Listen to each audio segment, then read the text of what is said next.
Ito ang himpilan ng Far East Broadcasting Company Philippines, Radyo TV. Radyo TV. Ginugunita ang pinakamagandang regalong inilaan ng Panginoong Hesukristo para sa sanlibutan.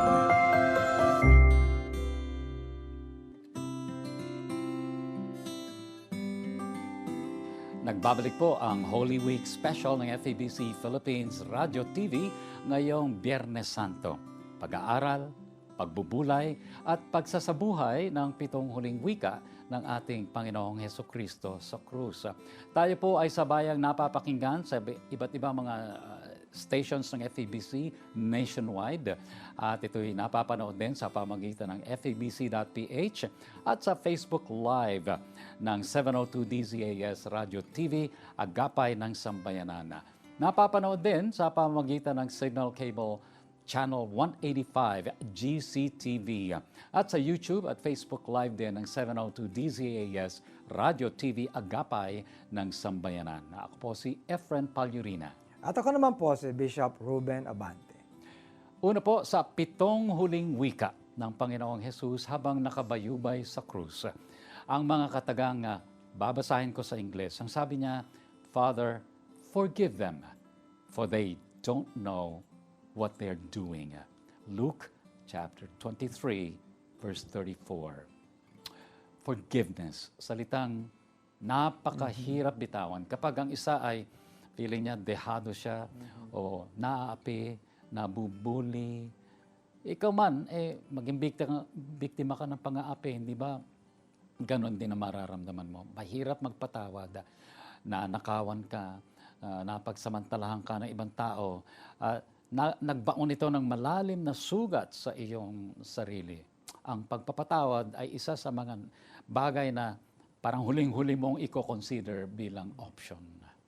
Likas sa ating mga tao ang magtanim ng galit. O ang hindi makapagpatawad. Totoo yan. At meron pa tayong sinasabi, sige, patatawarin kita, pero hindi ko kalilimutan yung ginawa mo. Forgive but not forget. Oo, ganon. Sabi nga sa Bible, for if you forgive men their trespasses, your heavenly Father, will also not forgive you. If you forgive, the Father will also forgive. But if ye forgive not men for their trespasses, neither will your Father forgive your trespasses. Ang isang napakagandang isipin dito, ang Panginoon ang tumatanggap ng sakit noong panahong yun. Mm-hmm. Pero ang kanyang panalangin, Father, forgive them. Di ba? Ano ba talaga dapat ang panggalingan? At sino ba dapat ang panggalingan ng forgiveness? Mm-hmm. Alam niyo po, palagay ko dapat intindihin natin talaga kung ano ang pamantayan ng pagpapatawad. The Bible commands us to forgive those who have sinned against us or who offended us. It also clearly teaches that forgiveness of our sins is dependent on our forgiving of others. If we hold grudges, or we stay mad, nagtatanim, or in any other way fail to forgive other people, God will not forgive us of our sins. At yan ang pinakamatayog na sukat ng pagpapatawad kung ang Diyos mismo, ang Ama, ay magpapatawad. Mm-hmm. Ang masakit po na mga salita, yan, di ba ang salita ay para daw palaso? Itong pain na dinudulot ng mga salita ay mas mahirap makalimutan kaysa sa physical na pananakit. Yeah. Yung na-hazing ka. Oh. Pangalawa, ayaw na nating magpatawad dahil may galit na eh. So talagang hirap magpakawala ng forgiveness na yon. Ang galit din ay nagiging dahilan ng pagkabulag. Pagkabulag ng isipan at hirap ng makagawa ng tamang desisyon. So, ang pagpapatawad, bagamat ito ay sinasabing dapat gawin, dapat nating freely ibigay dahil tayo ay nakatanggap ng pagpapatawad, it takes God to work His forgiveness through us. Kailangan maranasan natin na yung pagpapatawad ay hindi actually galing sa atin, kundi kasi pwedeng hindi natin gustong magpatawad eh. But if God is the one forgiving, dinadaloy lang niya yung pagpapatawad na yon through us. So, we need to surrender yung galit, yung sakit, yung feeling natin na natapakan tayo. Naranasan kong, ang feeling ko ay, paano ako magagalit? Hindi ako magagalitin. Pero dapat magalit ako doon sa ginawa niya. Parang pinipuwersa ko ang sarili ko na magalit. Yung mga sinabi niya was said in public, daming iba nakarinig. Yung mas galit pa nga yung ibang tao sa kanya eh. Pero sa aking sarili, na-feel ko yung pagpapatawad na hindi dapat kung asahan na manggaling sa akin. Because God has forgiven me, I appropriate that forgiveness and freely channel it towards forgiving that brother na naging malalim. Actually, parang naririnig ko pa siyang nagsasalita hanggang ngayon, Bishop. But the forgiveness of the Lord has smoothed the waters. Yes. Ika nga. At yun ang forgiveness na personal sa akin na otherwise hindi ko kinaya maliban na ang Diyos ang nagbigay ng biyaya. Palagay ko sa ating mga Pilipino, Efren, ay talagang dapat intindihin natin itong katuruan na ito eh. Mayroong isang observer na nakausap ko. Lumaki siya sa ibang bansa pero Pilipino siya. Sabi niya ganyan, alam mo Bishop, napansin ko iba ang galit ng Pinoy. Oo. Kasi doon sa pinanggalingan kong environment, pag galit sila, magyayaya sa labas, doon magsusuntukan. Ang Pilipino hindi. No? Magyayaya sa labas, magsusuntukan. Pero pag natalo yon, uuwi sa bahay, kukuha ng kamag-anak.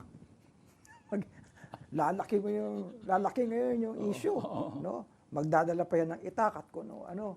Ibang magalit ang Pinoy, sabing ganyan. Well, siguro nasa kultura po natin 'yon. Mahirap talaga. Kaya nga mahalagang maintindihan natin how God forgives. Kung positive ka sa ganitong pakiramdam, the Lord is urging you to forgive. Burahin mo na ang listahan ng mga taong nanakit sa iyo, kahit mahirap gawin. Ano po? Mga taong nakagawa ng mga pagkakamali, kahit gaano katindi yan, mga nambubuli, mga may utang na hindi nagbabayad, no? Mga taong hindi marunong tumanaw ng, ang hirap Englishin ito, utang na loob. No? Yeah. Mga taong hindi rumerespeto at marami pang mga listahan. Let go. Okay. No? Let go and give it to God. No? At unahin mo and let the Lord forgive. Sa sitwasyon noon, ang Panginoong Hesukristo, naranasan niya ang lahat ng ito. Niyurakan, sinaktang pisikal, pinahirapan, ipinagkanulo, nabuli, every pain He went through. Pero alam niyo po, He did not open His mouth. Okay? Walang mura na lumabas sa kanyang bibig. Anumang hirap. And He asked even the Father, forgive them for they know not what they do. At bilang nagkatawang tao ang ating Panginoon, hindi siya exempted sa karanasang ito. At dinaman niya ang lahat. Hindi siya nagpa-excuse. He voluntarily laid Himself. Dinanas ang lahat ng ito para sa atin at upang matutunan din natin ang pagpapatawad. Bishop, siguro alam mo yung hymn na he could have called 10,000 angels to destroy the world and set Him free. Ibig sabihin, pwedeng magalit siya at sasabihin, tama lang na magalit siya. Yes. Tama lang na tawagin niya ang kanyang kamag-anak, in a sense, katulad ng sinasabi mo sa mga Pinoy, pero hindi niya ginawa eh. Yeah. Oo. So, ganun na lang ang kanyang pag-ibig at ang lawak at lalim ng kanyang pagpapatawad. So, when He said, Father, forgive them, for they don't know what they're doing, ibang modelo ng pagpapatawad ang ipinapakita niya sa atin sa pamagitan ng unang salitang iyon. So, siya na po ang tanging layon ay kabutihan ng lahat. Siya na hinamak, pinaratangang makasalanan, hiniya sa harap ng maraming tao, pinarusahan, sinaktan at minaltrato, pinagtawanan. minaliit, dinuraan, nilait. So, physical, psychological, emotional ng mamaltrato sa kanya. So, hindi lang human rights ang kanyang na-violate sa kanya. Lahat na ng dapat ay binigay sa kanya bilang isang human being ay talagang inignore, niyurakan. Pero hindi natin nakita sa banal na kasulatan ang listahan ng mga pangalan ng mga taong umapi sa ating Panginoong Jesus. Pag nagkagayon, kulang pa yata ang pahina ng Bible para sa listahang yan. Sabi po sa Colossians 2 verse 14, pinawalang bisa ang lahat ng kasulatan laban sa atin, pati mga pananagutang kaugnay nito. Pinawi niyang lahat ng ito ng ipako sa krus. Sa Psalm 56:8, inalala ni David ang kabutihan, ang goodness ng ating Panginoon. Maging sa panahon ng kanyang pag-iisa, kalungkutan, naroon ang ating Diyos. Psalm 56:8, you keep track of all my sorrows. You have collected all my tears in your bottle. You have recorded each one in your book. Hindi ba't masarap na paalaala sa atin na ang bawat iyak, dalamhati, at kalungkutan natin recorded ng ating Panginoon. Mahalaga sa Kanya, no, maging ang mga painful experiences, hindi niya ito nililimutan. Aware siya. Ang bawat damdamin natin, iniisip pa lang natin, alam na ng Panginoon. Oo. Ganon kalawak yung kanyang awareness ng dinadaanan natin at ganong kalawak ang kapatawaran na ipinapadama niya sa atin through His Son. Sa kabila ng mga pasakit na ito, ang laman ng kanyang puso ay ang malawak na pangunawa at kapatawaran. Kasi mas kita niya, the divine timetable ay nasa harap niya. So when He said, forgive them, yun ay in the context of His bigger plan. Patawarin mo sila. Imbis na sumpain ang mga nagkasala sa Kanya, naging gracious pa rin ang ating Panginoong Hesukristo. Kapatawaran. Sa kabila ng isang malaking kasalanan, ito ang kabayaran. Isang pamantayang tumibag sa panuntunan ng sanlibutan. Isang pamantayang bagamat mahirap ay karapat dapat na tularan. Napakahirap unawain.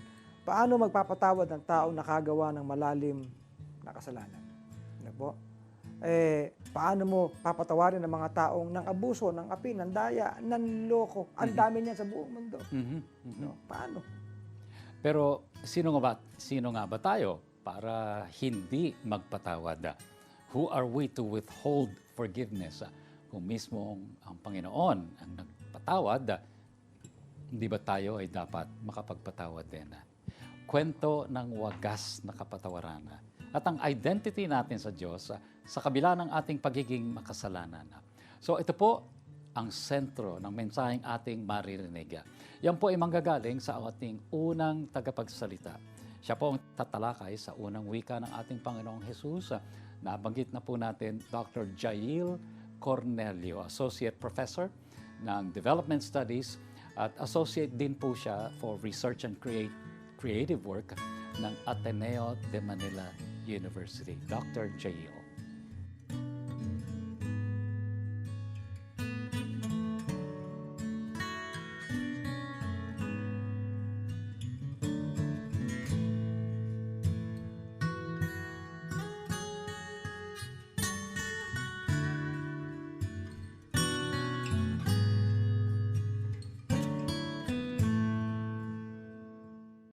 Ito ang himpilan ng Far East Broadcasting Company Philippines, Radyo TV. Radyo TV. Ginugunita ang pinakamagandang regalong inilaan ng Panginoong Hesukristo para sa sanlibutan.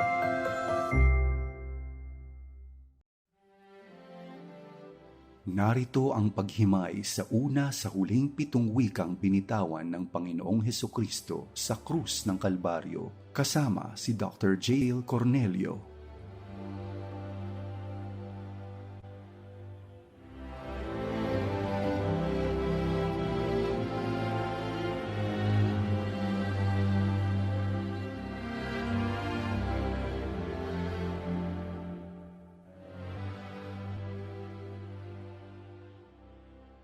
The 7 last words begin with a message that resounds throughout eternity.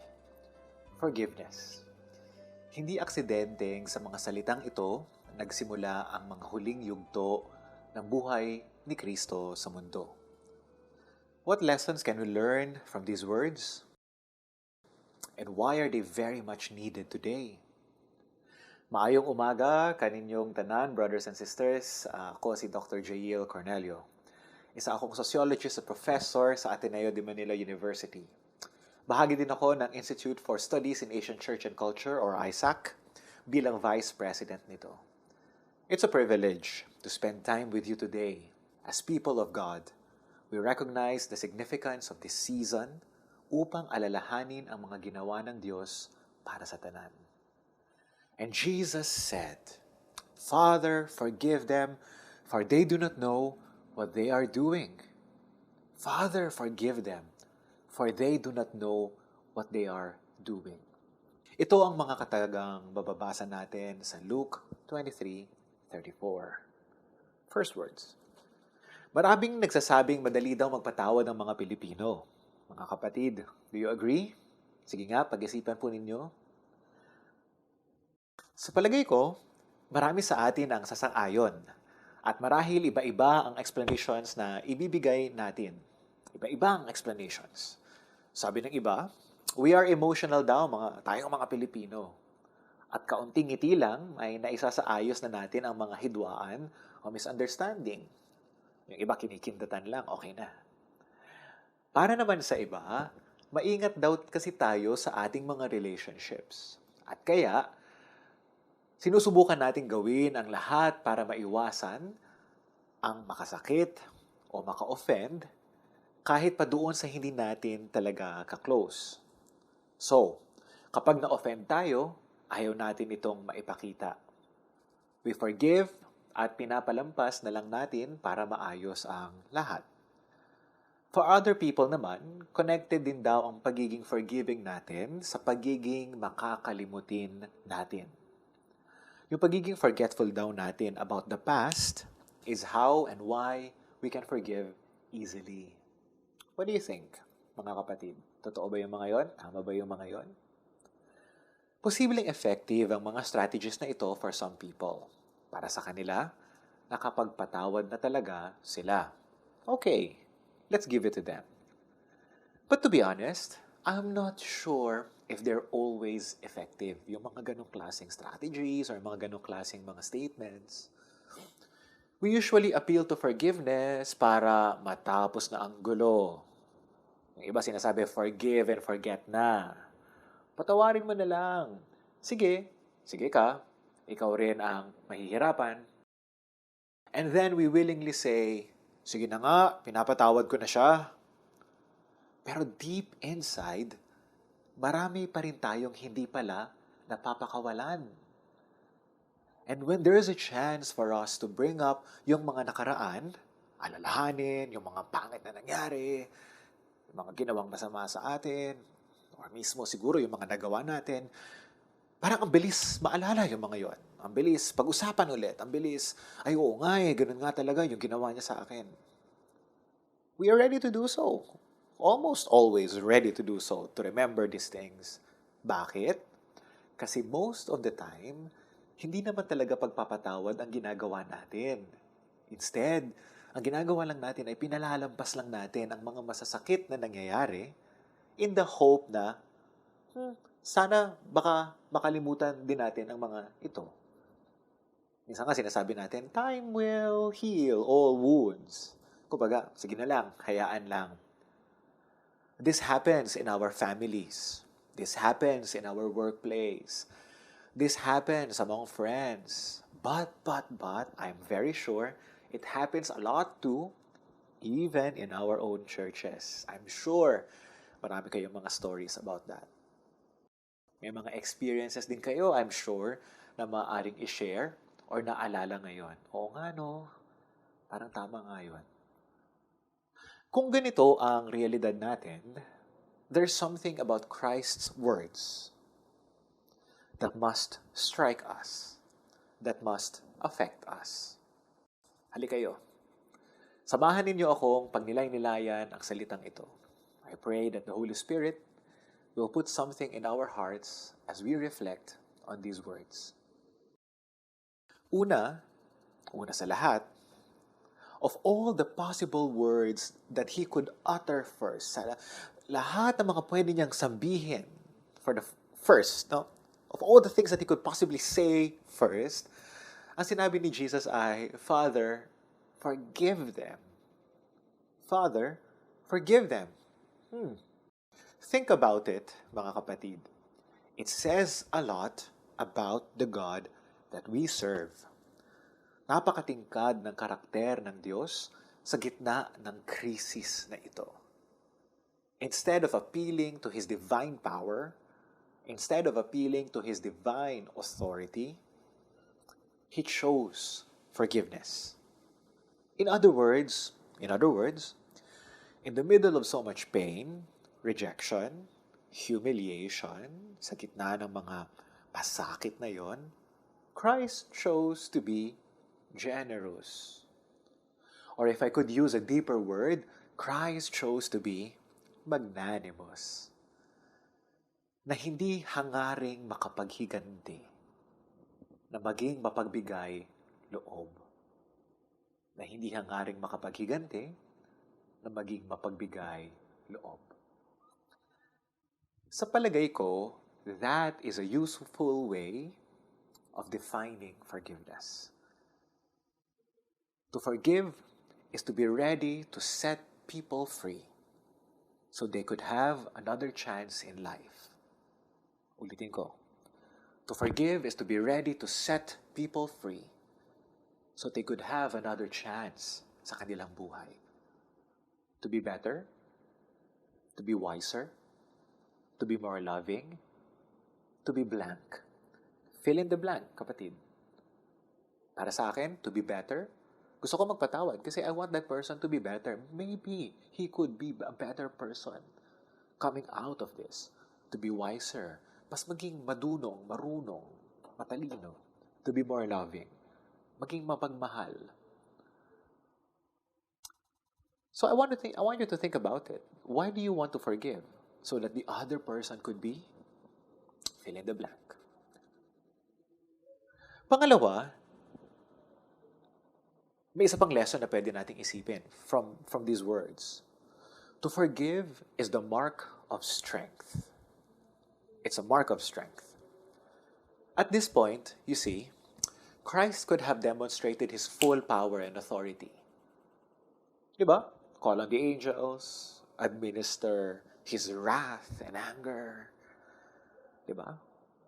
Or pumitik lang and everything and everyone vanishes. Pwede yun, di ba? Maaari naman siyang magalit at iparamdam ang kanyang kapangyarihan sa mga umaalipusta sa kanya. But instead, brothers and sisters, Christ chose to appeal to forgiveness. Uy, mahirap yun ha? Mahirap yun. Kaya nga napapaisip ako kapag nakakarinig ako ng mga accusation na mga mahihina lang daw ang mga nagpapatawad. Na kung totoong malakas ka, handa kang gumanti at saktan ng mga nang-agrabyado sa iyo. Lakas sa lakas, labanan mo yung mga nang-alipusta sa iyo, saktan mo sila if need be. Pag hindi mo ito iginawa, pag nagpatawad ka, duwag ka, or mahina ka. But I want you to think about this very carefully, mga kapatid. I think there is something about choosing to forgive that demands a lot of inner strength. Isa pa. I think there's something about choosing to forgive that demands a lot of inner strength. Oo nga, no? From this point of view, mas madali pala talaga kasi ang gumanti. Mas madaling manakit. Mas madaling magalit.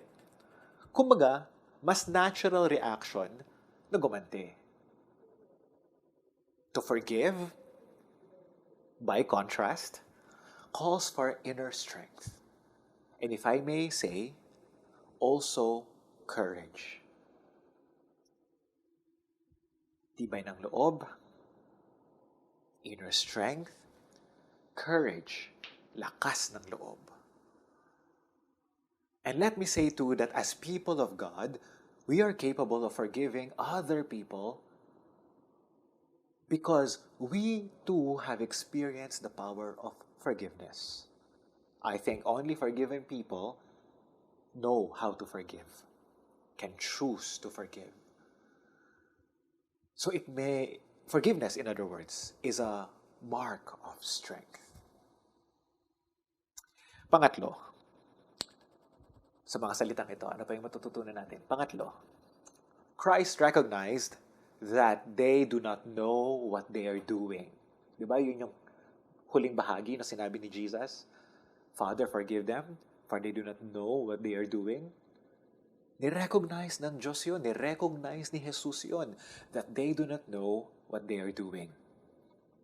In one sense, alam ng mga nagparusa at nagpapako kay Kristo kung ano ang kanilang ginagawa. Alam nilang inosente si Kristo.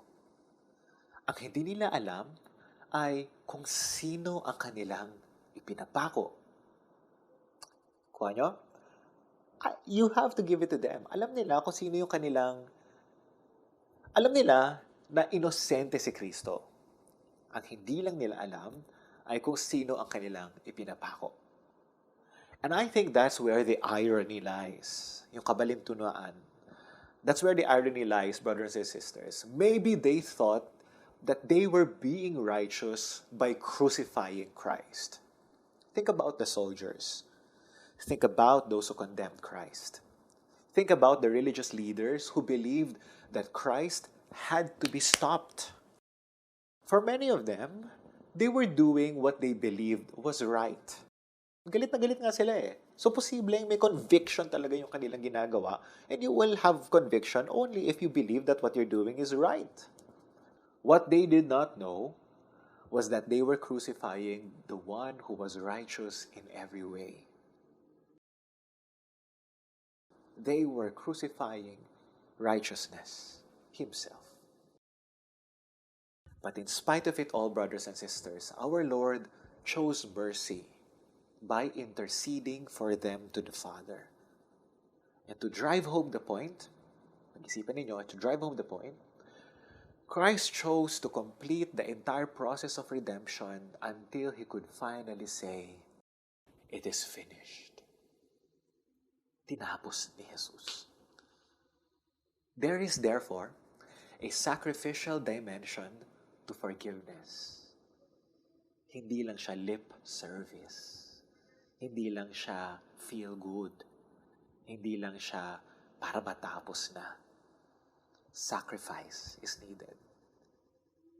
Sa tingin ko, this is a much needed message for us today, brothers and sisters. It is much needed.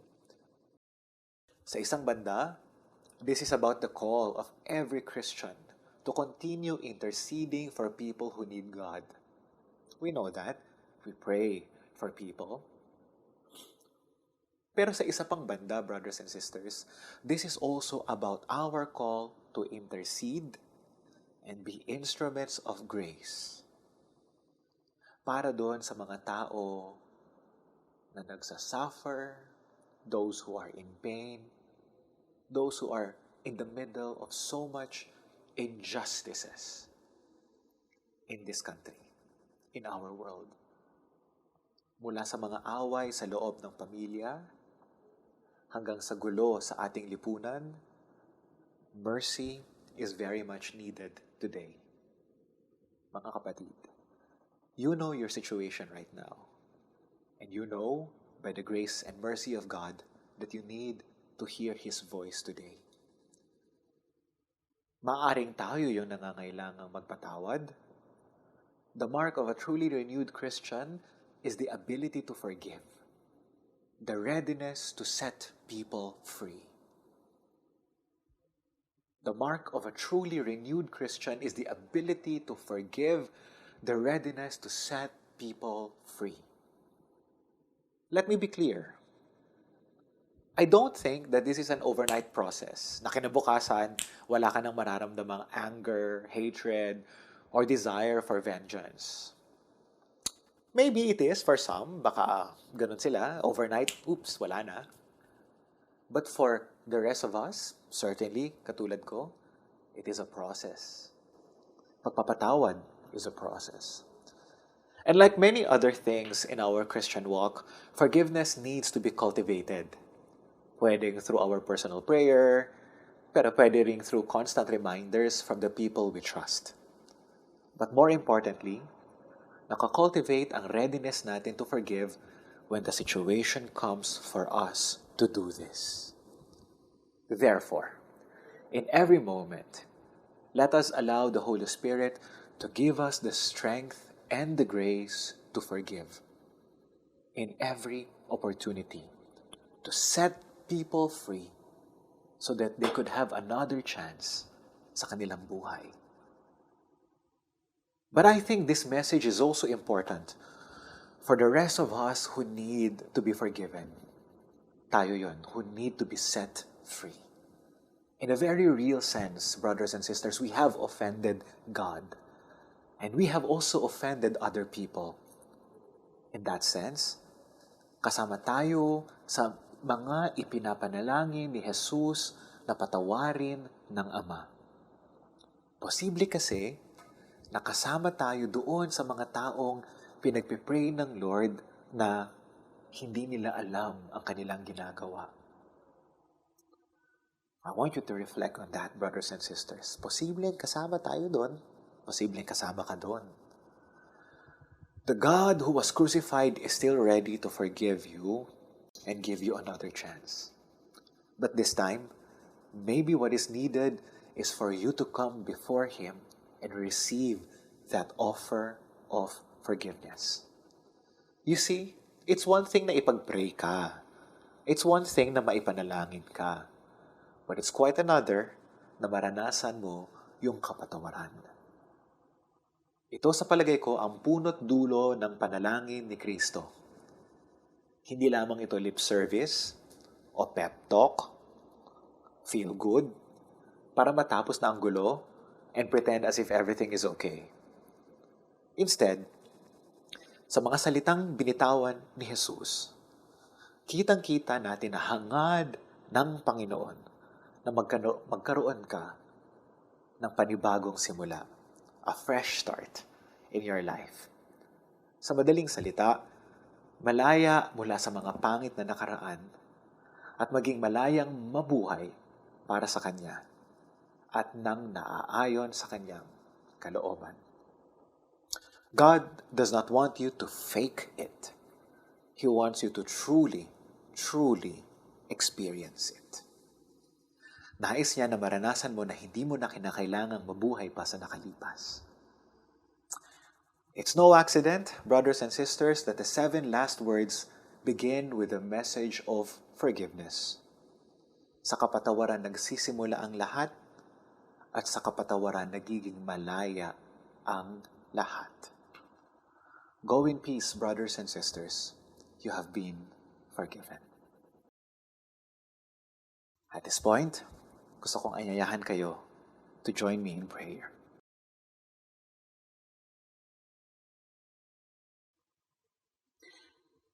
Heavenly Father, your word has been preached. May your Holy Spirit work in and through every brother and sister who is listening right now. I pray that in the name of Jesus, you will remind them na kinakailangan nilang maranasan ang tunay na kalayaan that could only come from you. From the power that comes with your forgiveness. I pray, Lord, for every brother and sister who is tuned in this morning to realize na kailangan ka niya. There are many of them, Panginoon, right now who are going through many struggles about the past, about bitterness, struggles with unforgiveness. I pray, Panginoon, na iparanas mo sa kanila ang tunay na kalayaan that can only come from you. It is, after all, your desire, Panginoon, na mapatawad ang bawat isa at magkaroon ang bawat isa ng bagong buhay. I pray, Father, na mararanasan ito ngayon, Panginoon, at maging simula ito ngayon, Panginoon, sa buhay ng bawat isa. I pray also, Lord, for those who are unwilling to forgive, yung may mga dinadala pa rin, Panginoon, ng mga bitterness sa kanilang buhay, sa kanilang puso, at nakakaapekto na ito, Panginoon, sa kanilang buhay. I pray, my Lord, that they will encounter you. That in the name of Jesus, on this Good Friday, Panginoon, maranasan nila kung anong ibig sabihin ng kabutihan mo. Yung maranasan nila, Panginoon, yung kalayaan na nagmumula sa iyo, Panginoon. This is our prayer, Lord.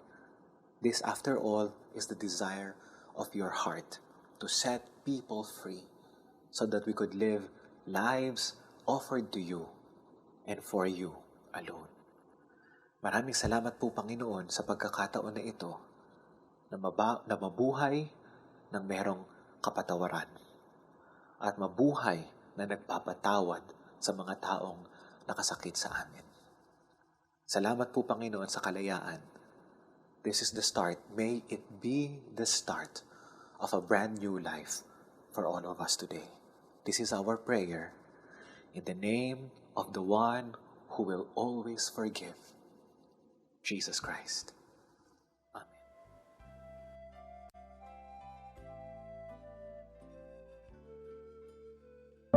Ito ang Holy Week Specials ng FEBC Radio TV Network para sa pag-alaala sa pinakadakilang handog na kaligtasan ng Panginoong Hesukristo.